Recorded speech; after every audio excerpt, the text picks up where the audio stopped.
అందరికీ నమస్కారం. నిన్న వైసీపీ నాయకుడైనటువంటి అంబటి రాంబాబు గారు చేసిన కామెంట్స్ ఏవైతే ఉన్నాయో సభ్య సమాజం కూడా తలదించుకునేలాగా సిగ్గుపడేలాగా ఉన్నాయి. వైసీపీ నాయకులు కార్యకర్తలు ఎవ్వరైనా సరే సిగ్గుపడాలి ఆయన చేసిన కామెంట్స్. ఎందుకంటే రాజకీయాలు అంటే రాజకీయ నాయకులు అన్నా కూడా ఒక గౌరవము మర్యాద ఉంటుంది ప్రజలు. కానీ వీళ్ళు చేసే వికృత చేష్టాలకు మాటలకు అసలు రాజకీయ నాయకులంటేనే ఒక జోకర్లుగా లేదంటే రౌడీ వెధవలుగా గుర్తింపబడుతున్నారు.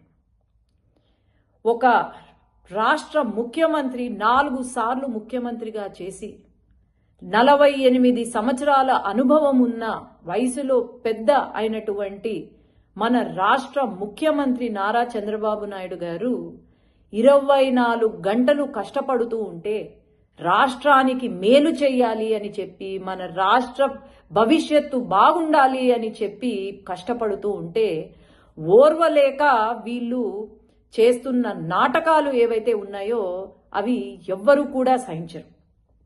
ఏంటండి ఆ మాటలు? నోరుంది కదా అని అంబటి గారు ఆంబోతులాగా అరుస్తూ ఉంటే ఇక్కడ ఎవ్వరూ ఊరుకోరు.